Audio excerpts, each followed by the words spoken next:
Welcome back to Boss Up. I'm Nicole Jones, and we are here to teach you about how to start, grow, and sustain your business. I am back with episode 2 with Brandon Williams. Thank you for being here. Glad to be here. Thank you so much for enjoying the last episode, and I'm I really happy to be mean, continuing this. you gave a wealth of information in terms of your start in the actual industry, making a pivot in the industry to work with the Steve Harvey Global Network, and just essentially your true feelings in that process, like Sure. what that process felt like, some of the struggles that you were going through, and how you actually overcame some of those things. So Absolutely. thank you for sharing that information. I appreciate you being so open and candid with that. Yeah, no, I mean, I think the reality is, real is what people want. I could tell you a made up story, but the reality is what's most important because, especially in today's age, people pretend that like everything is perfect. Yep. It's what, social media is amazing and great for all the wealth of information it provides. But one of the things that it does to hinder us is that people only put their highlights up. Yeah. And folks don't understand, and especially our younger people, it's not a microwave, right? I mean, Like, we got things like Instagram now. Yeah. We got reels. When you Yeah. say highlights, we have yeah, highlights everybody on there as well. like So puts the right makeup on and turns in the mirror a certain it's all way. about the angles. But that's not life. Yeah. Life has, you're sitting down and your stomach showing a little bit and your Yeah, I'm hair sucking isn't in right right now. and your teeth didn't turn out right with the light. Yeah. That's life.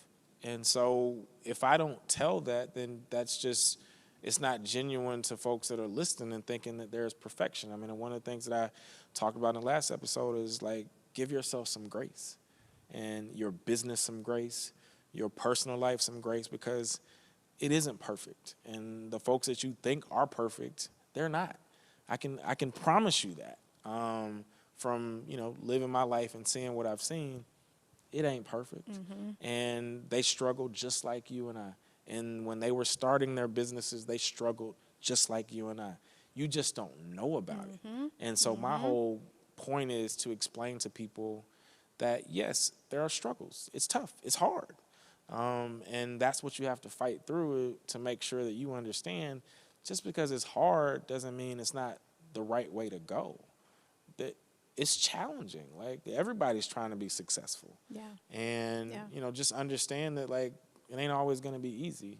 It ain't always going to be like this smooth sailing and there's no choppy water. Sometimes it is challenging and it is difficult. So I think that's a takeaway for anybody that's on the journey of whether you're an entrepreneur or whether you're an entrepreneur, as I would say. Where you're working inside of an organization and you're trying to build out your own business, it's challenging. You guys, do yourself a favor. He's giving you the cliff notes right now, what we just talked about in episode 1. Be sure to check out the first episode with Brandon. We talked more details about this. So I'm glad we were able to just get you guys up to speed on what we talked about in the last episode. Sure. For this one, let's kick it off. More business tips for the Yeah. business owners out there. Sure. What are the top 3? I'm going to try to keep it at top 3 because I'm sure Yeah. there's many others. Yeah. The top 3 business requirements that businesses need to put in place when it comes to legal documents. You let us know. I think the first one that everyone has is you've got to decide what your business is. There are so many people that have ideas that might be a hobby. They might do it at night after their 9 to 5, which is all fine and dandy, but you've got to turn that thing into a real business. And the first way to do that is you've got to think, am I really trying to set this up so that it's a business that exists? Or is this just like something that I do for the fun of it, right? Like, do I just make chicken out of my house and I sell it to the neighbors, right? Or do I want to have a chicken business, right? Like, that I make chicken sandwiches that rival Chick-fil-A. Or a franchise. Or a You know? franchise, right? So the first thing you have to decide is kind of that. The second thing you've got to do with your business is you have to register a company or a corporation, right? And the reason you've got to register is because that's what's recognized at the state level, right? So you'll go to the Georgia Secretary of State, for instance, and you'll see a company that, whatever your company is, and you go on and you look and it's got a registration number, it's got an address associated with it, it has a registered agent, which means somebody can contact that person. that provides validity on so many different levels, right? So when you have letterhead or you have an envelope and it's like my business is Brandon R. Williams, LLC, and I can operate that way. In addition to that, the second thing is I get to open a bank account. The way you open a bank account is very different. So to open a bank account in any place that you go for a business, one, it has to be registered at the Secretary of State level. Two, you have to get what's called an EIN. It's an employment identification number. And that is done through a federal scenario, which is the IRS. I think everybody here knows who the IRS is. And so what that is almost it's basically your company's social security number, right? And so it's how you identify it. It's like when you go into the bank, they're going to say, okay, I need your registration papers, which is a certificate of organization, a certificate of incorporation, your bylaws, and then they're going to also ask you secondarily for your EIN. Well, again, validity. If you think you have a business, you got to have a bank account, right? Like, how are people going to pay you? How are people going to send you money? Okay, so people say, oh, I can get paid through PayPal. I can get paid through Cash App. Yeah. Well, they're getting ready to start regulating that too. So it's not going to be just as simple as like, oh, okay, well, I'll just do those, which when they start regulating them, they're going to tie them to something. Again, it's same how, you know, when you get your passport, it says you got to put your social security number in there. That's your business's social security number. It's your EIN. That is how you operate. That is how you do anything. That is how you pay taxes. So again, you can't start a business if you don't plan to pay taxes. So that's the second thing. The third thing that I would say is, you know, and this one is a little bit of a nod to a professional.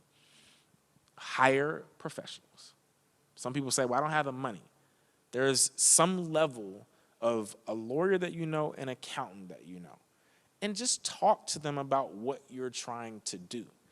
Again, I'm all about validity, right? Like if you're serious about this thing, if you've taken the time to register and or seek out an EIN and or you should be talking to somebody that looks like me or sounds like me. You might not be able to afford just me, but there's all ranges of lawyers. There's all ranges of accountants. But again, the purpose of this is you want to do things right from the day one. Those are three things, and those are like basic things that, and when I say basic, not because they're like so simple and like everyone knows them, I say it because if you legitimately are trying to start a business, you need all three, right? Like, yeah, you can go and like, all right, well, I got, you know, I'm selling records out of my back of my trunk. I'm not saying it's not a business. Master P started a empire off of that. So you start where you start, but then you will get to a point.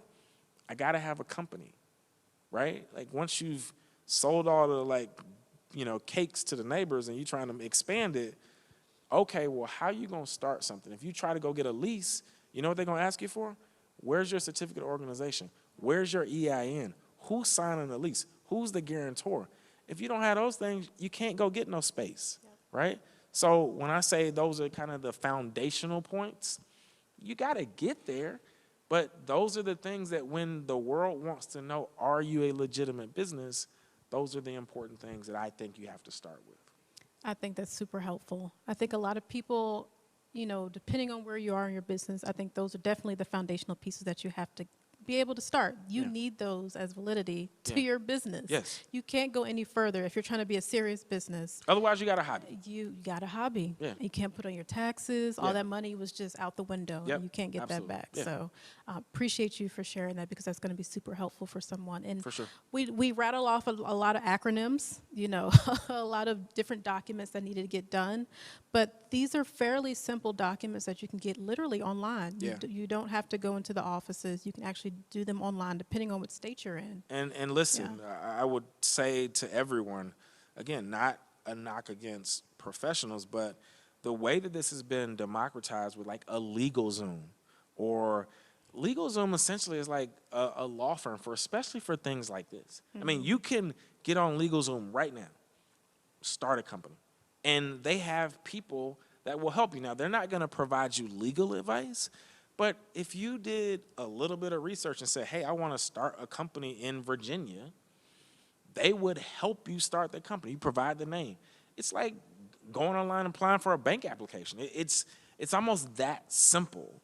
So for people to say, oh, I don't know how to do it, or there's so many resources now that didn't exist 20 years ago that allow you to have these things. Maybe you can afford a me.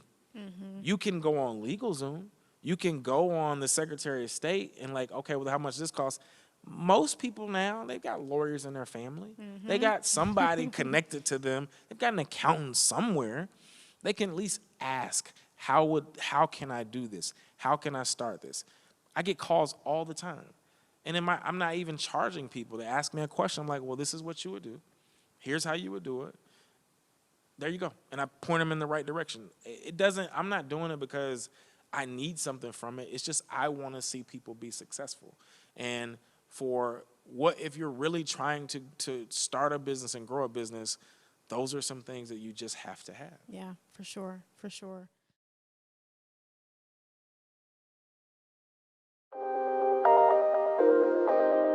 Every discipline starts with creating a habit. Find a plan that works for you. I know you can put a reminder in your phone, call so-and-so in 30 days. You can't use the excuse that, oh, I'm an introvert or I'm an extrovert. You know, stuff people like to say. Nah, if you're not outgoing, right, you better get going, because that's the only way networking works.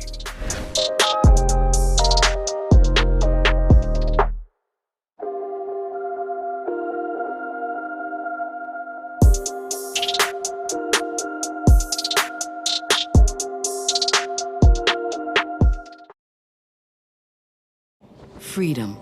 It's at the core of who we are. The freedom to live without fear, to jog where we please, to wear a hoodie. The freedom to breathe. Before we celebrate the freedom most Americans have, we must fight for the freedom all Americans deserve. Because all lives can't matter until Black lives matter.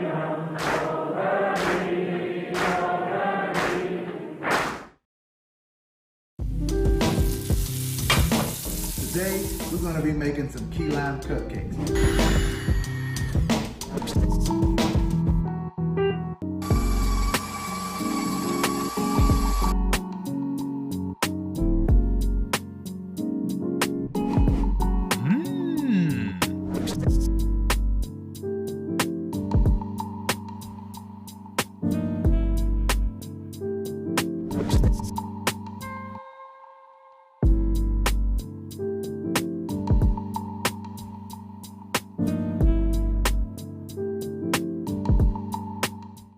So we've gotten to the place where we started the foundational pieces. They're in place. We're solidified. Yeah. We're good now. Yeah. Now let's talk about the funding piece. Yep. You have worked with a lot of different companies. You've secured a lot of mergers and acquisitions. In the last episode, we talked about, I think it's over 100 billion plus that Yeah. you've worked on within any given company. Yeah. How then do entrepreneurs be able to secure that level of funding, grants, what have you, or work with someone like you to help secure something like Yeah, that? so I think that there's, what a lot of people start with, and you'll hear people say this or they'll throw it out, is kind of like friends and family, right? Yeah. And in a lot of worlds, the businesses, the first funders are people you know, right? You tell someone, hey, mom, dad, uncle, aunt, cousin, brother, I got this great idea, and I need $5,000 to start it, right? Whatever. And the first set of money will come from that. And it might be $5,000 just to get it kicked off and get the thing started. It's because what most people, when they say funders, the first question a lot of times, financiers or people that like invest, like, how much money do you have in it? Like, and the reason for that is, how committed to this idea are you, right? I know you're working at it, but do you have any money in it? Do you have, yes, you got some equity in terms of sweat equity. Hey, man, I poured all of my savings in this, $27,000. Yep. Okay, then that tells me you're super serious about it, right? And then you got to start growing with some revenue, right? You got to be making some sales or providing some services that people will pay for. So if you're not providing legitimate enough or enough of that, so you get $5,000 from mom and dad, and then, all right, well, now we've got, $100,000 in revenue for the first year, and I'm selling X, Y, and Z. And then all of a sudden, it's like after year one, maybe you're at 250,000, 300, 400,000. And then there comes a point where it's like, okay, well, maybe you go get some government money. It used to be called like SBA money, right? Like in the government now, they've got different programs, certainly minority different programs, where you can become like 8A certified, or you can become, SBA certified, so that maybe you're an African-American woman who's got a business, there's money there. Traditional bank loans can be challenging. I think they also have COVID relief through SBA now Absolutely. too as well. So they've got, obviously in today's world where it's COVID and they've got things. And so it takes steps to get to a point where you're looking at a third party. But those are the beginners, right? Like, okay, I got to take some money for myself. I got to go call a friend or a family to help me get started. And then I kind of start bootstrapping. And then it's like, okay, well, what grants, like you mentioned grants, what other programs does the government offer that can provide me $250,000 or $350,000 to like get to that next stage? And then when the sales get significant, and then all of a sudden you're like, okay, well, we're at $500,000 or $750,000. And then you can justify going to somebody and saying, hey, we're almost at $1 million in revenue, but we need X amount so that we can quadruple that. So you have to make a case for it. What would the money do? Like, okay, well, if I gave you $500,000, one, what would you do? What would you use those funds for? Two, what is that going to do, and how am I going to get my money back? Is it equity, which means it's not a loan, which means I'm buying part of your company? Is it a loan, right? And then what are the repayment terms, right?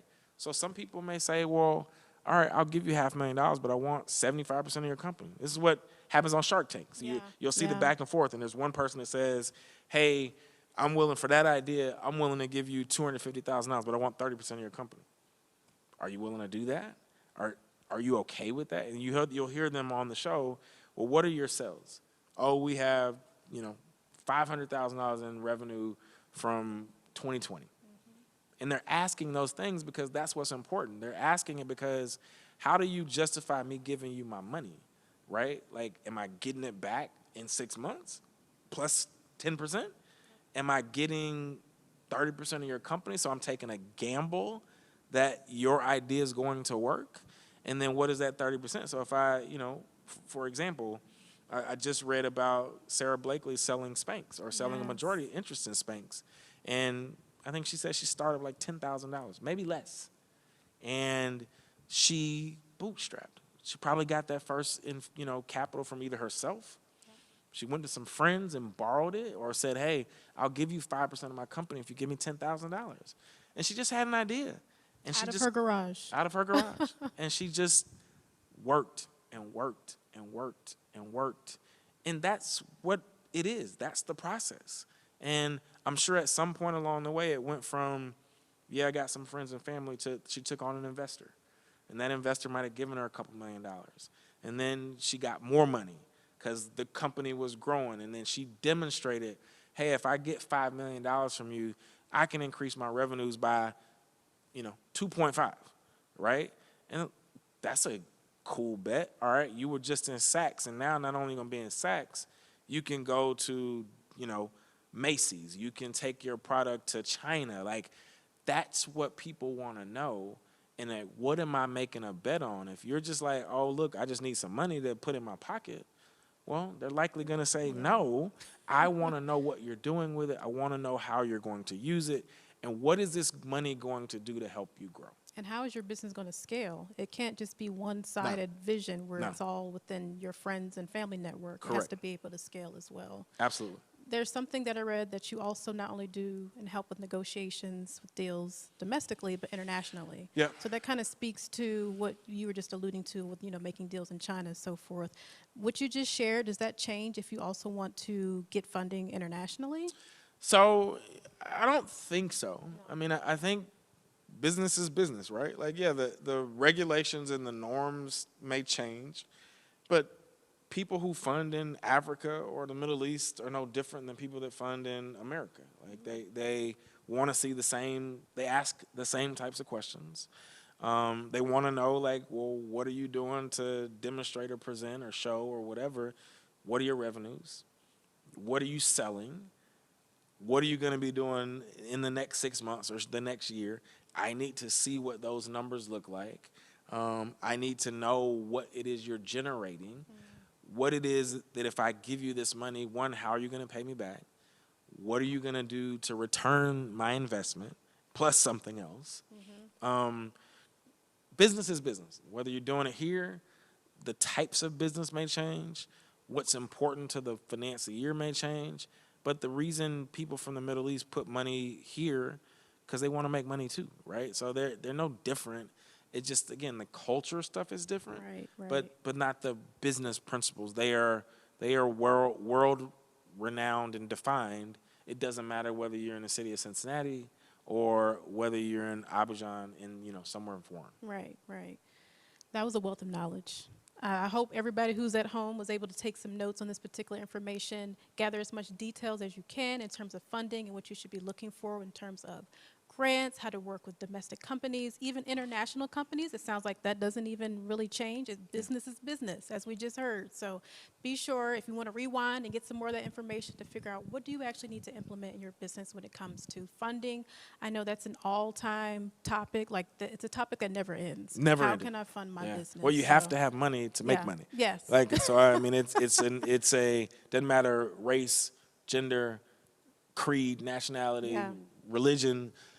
You got to have money to make money. And if you don't have anything that you're making money, you got to find a way to go get some money so that you can then build whatever you're trying to build. Yeah. So it is an age-old question. It will continue to be one. And, that's the reality of business. You have to have money to make money. I love that.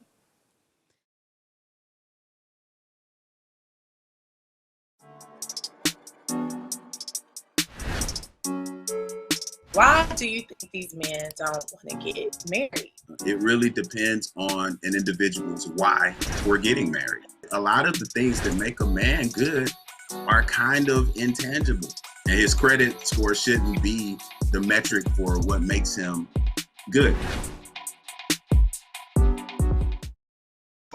This is the story of a boy who is very sensitive to lights and sounds. So he built secret hiding places where nothing could get in. The boy didn't like looking people in the eye. It made him feel uncomfortable. One day, he found out he had something called autism. His family got him help. And slowly, he learned how to live with it better. Early intervention can make a lifetime of difference. Learn the signs at autismspeaks.org. Well, look, you might not be popular, but my favorite character is Celestial because one of the quotes that I wrote down in the book that kind of stood out to me was, "Love is the enemy of sound judgment." She seemed like a very needy woman. And I can't even respect Andre because how do you prey on your friend's wife while he's incarcerated? Like, I just can't get with that. And maybe I got too invested in the book, that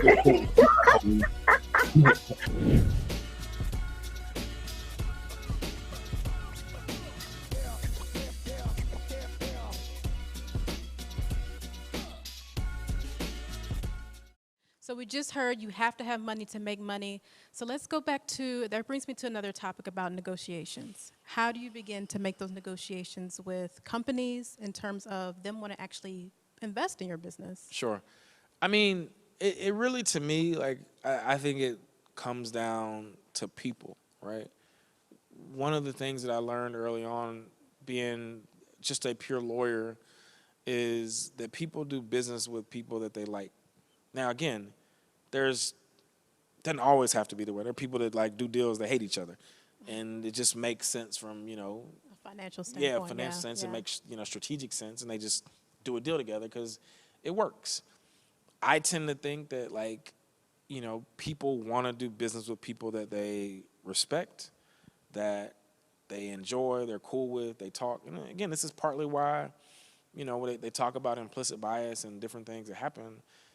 Yes, it's racial sometimes, but the reality is everyone does it, right? We all congregate to the people that we like, right? You walk in a room, you see a friend, you immediately go talk to that friend because it's comfort, right? So, yes, like when people are, you know, this CEO talks to that CEO and they're at the same country club, it's not always racial. It's who's in your circle, right? Yeah. So find a way to be in the circles where people that like provide money. Like sometimes that means, hey man, I gotta be uncomfortable in an environment. I gotta go where people that do deals are. And that might be at a country club. That might be, hey, at the Four Seasons, or that might be at the St. Regis in Atlanta, because that's where those people congregate. Yeah, it and has so, to go to breaking those barriers. Yeah. Very similar to the first episode where you mentioned, you know, you were out of your comfort zone. You Yes. went from Atlanta, which you know well. It's in the fibers of your being at Yes. this point. Yes. But you had to make that transition to Yes. LA. So being in those same type of rooms, being uncomfortable in spaces that Absolutely. you're not familiar with. And that's where I think the negotiations start. That's where you have to talk to these people for them to know who you are and what you do, right? So your business is like this kind of hidden gem, and you're generating $500,000 a year, and you've got a widget that you're selling, and you want to take that business to $5 million a year. They have to know about what it is. How are they going to know if you're not in the environments that they're in? And so find ways. It doesn't have to be you. Find a way that your lawyer is in those rooms. Find a way that your accountant is in those rooms. When I talked about that third level of like what's important foundationally, you might not be comfortable, and you might say, I don't want to do it. I'm not comfortable going to wherever. Find someone who is. Find someone that's affiliated and connected to you that can be in those rooms and speak on your behalf and can say, hey, I represent X, Y, and Z. It's a great company. It's got a brilliant idea. It's got a wonderful CEO. And what they need is X, Y, and Z to get to the next level. I'd love an introduction. When can I meet them? And then that's how it happens. It's like you got to get yourself in the room and in the environments and be open to being given that opportunity to pitch or to say, hey, I've got a great business and I need some money. How do I get to that next step? You're going to be in some rooms that maybe you're not always in. Maybe you haven't always been in. Find a way to get to those rooms and then start talking about yourself, talking about your company. Because what I've always said to people is what's important to people that are like supporting or going to support your business, they fall in love with like people. It's not the business. And when I used to like represent companies, it wasn't the idea or the company that interested me. It was the CEO. Because what I took a bet on is that whether this company works or not, that person is going to be successful. So that's what attracts people. Be energetic. Be like, be passionate about what it is you do. If you come into me and you talk about your company, you're kind of sulking and like, oh, I mean, I just got this little business. It's doing okay. This little business. I'm not drawn by that. Yeah. It almost doesn't matter what it is. But if you come in lively and like you're excited and like what's important, when I see now when people come to me and they're like excited about a show idea and they're excited about like some concept, I may not even think it's that great. But I'm like, that person, Right. they live this, they want this, this is important to them. So whether it's this idea or something else, I want to ride with them. And that's what I think people that lend money, and what I said is like, remember I said it's like an energy thing, right? Like people want to be with people that like, what is it that attracts me to you? What is it that attracts me to your business? It's not just the idea. It's a bunch of people got business ideas every single day. You've seen them, you know them, you've talked to them on this program. Yep. But what is it that makes you unique and your business unique because of you, and it makes me want to support it, that makes me want to give? That to me, that's the start and the heart of negotiating. It's like, I got to fall in love with the person that is leading it, and we'll figure out the rest of it. And we really will. You're not going to have all the answers. I'm not going to have all the answers, but we can find some people that will. I love that. That brings me, and that's a good segue into my last question in terms of the entertainment landscape. Sure. You've made this pivot from working in Alston and Bird, now into entertainment law with Steve Harvey Global. Yeah. I'm sure you've gotten a lot of pitches, as you just mentioned, of just some examples of people having a widget or a new show concept. Yeah. What are you seeing in the entertainment industry where we can thrive as a Black culture in that space? I mean, and again, I don't think it's past, but certainly with like everything that happened in the pandemic and George Floyd and a variety of different things that happened kind of across the landscape of, you know, the world, and certainly here, there's certainly been a moment of we have the ability to secure and to develop content. And I'm not saying that has changed. I think that what we have to do in the entertainment sector and what we really got to be cognizant of is bring great projects, right? Like at the end of the day, like I want to see me and I want to see us, right? And so there's a lot more opportunity. You have the Issa Raes and the Michael B. Jordans and all these people that are starting these production companies, and they're being supported, right? Like you have The Shy with Lena Waithe and all the things that she's doing. So we're getting opportunities that maybe in the past we haven't had. And so, but at the end of the day, there's still great projects. Insecure is a great show. Doesn't matter if it was white people. It's just a great show. Like, yes, it's comfortable for us because it's rap and it's LA and but it's just a great show. It's like friendship, it's pain, it's like fighting, it's this. Michael B. Jordan does good movies. Like Mercy was a good movie, right? So it isn't just it being Black. It's, is it good, right? Like at the end of the day, that is what I think we have to focus on. You're not just getting your project done because it's a Black project. Is it good, right? Tell me a unique story. Tell me a dope story. I don't want to hear about, I mean, look, I love what 50 Cent's doing. I think it's amazing. But there's more to us than like drug dealers, and like there's more. Bring more. Like I'm fascinated by what he's done because it's huge in terms of the viewership, but we got more stories to tell. Let's tell some great stories. So what I would tell folks that look like us and like want to get into the business is like, go get great stuff. Tell me a great story that I haven't heard before. Give me something interesting. Doesn't have to be like so unique that we've never heard it, because there's very few things that are just like, I've never heard of this. But at the end of the day, bring me something good. That's what's gonna like get us to whatever level that we want in terms of the entertainment sector. I mean, we've got more exposure now than we've ever had as a Black people. Because of, again, the doors that have been opened by people, you know, and that's in every sector. That's not just the entertainment sector. It's law, it's medicine. It's just like we started from behind, and now we're starting to catch up. And people start to see. They see a Black Panther, and they realize, like, the impact and effect. But you know what? Like, the Black Panther was just a great movie. Yes, it was a Black movie, and we resonated, but white people resonated with it too. It's a great story. And so what my, you know, kind of final takeaway on that point is just like, make great stuff. Bring unique and interesting concepts. And I think doesn't matter the audience, right? Like that's what's going to sell. That's what's going to be viewed not just by us, but by other people. I can tell you if Insecure was only viewed by Black people, it wouldn't be on. Right? There are other people like it too, right? Like there are other people that watch it as well. And so while you know, we get the opportunity to expand and show people other things about the culture, I think just keep making good stuff. That's what I tell people is bring excellence to whatever sector that you're in, and you will survive and thrive.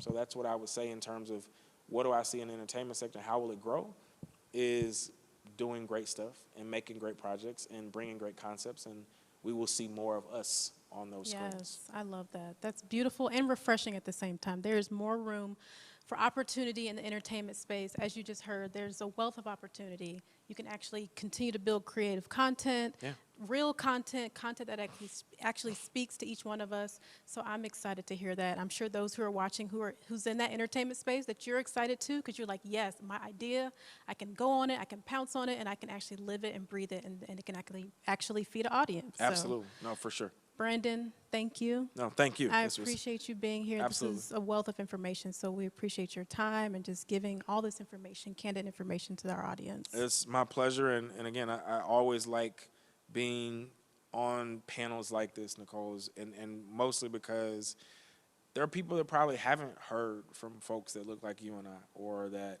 come from the backgrounds that we come from. And I think, you know, for me, what I would say to folks that are listening, they're like, I don't know how to get, I'm not special, right? Like I literally grew up in this environment, and if you had told me when I was 5 years old that I'd be where I am, I would say, I don't know how. I don't know where. And it doesn't mean an age thing. It doesn't mean that you can't start now where you are to get to a certain thing or get to where a level that you feel like you should be at, whether that's entertainment or, you know, law or medicine. Like, age is just so, like, restrictive, but it doesn't have to be, right? Class doesn't have to be restrictive. All of it is on the table. If you dream it and can think it, it's in your heart, it's possible. And that's what people have to understand is, like, there are no special people. Yeah, there's some people that are talented. There's some people, you're not going to be 6'9" and 270 like LeBron James. That's just physical. That's just God-given. But you got other stuff that's your God-given ability. And if you seize upon that and understand that, like, the opportunities are there, we can make the best of them no matter what it is.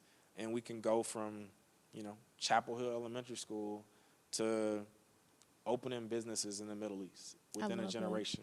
It's all possible. Yes, I received that one. Yeah. There you go. Yeah. Well, thank you guys for tuning in to Boss Up today with Brandon Williams. We super appreciate your time here. Make sure you catch on episode 1 if you're just catching in on this episode and you kind of cheated and heard this episode because we're talking about funding, everything everybody wants to hear. Make sure you listen to episode 1 as well. Thank you guys for listening, tuning in. Make sure you share this with your friends and family, and we'll see you again. Thank you.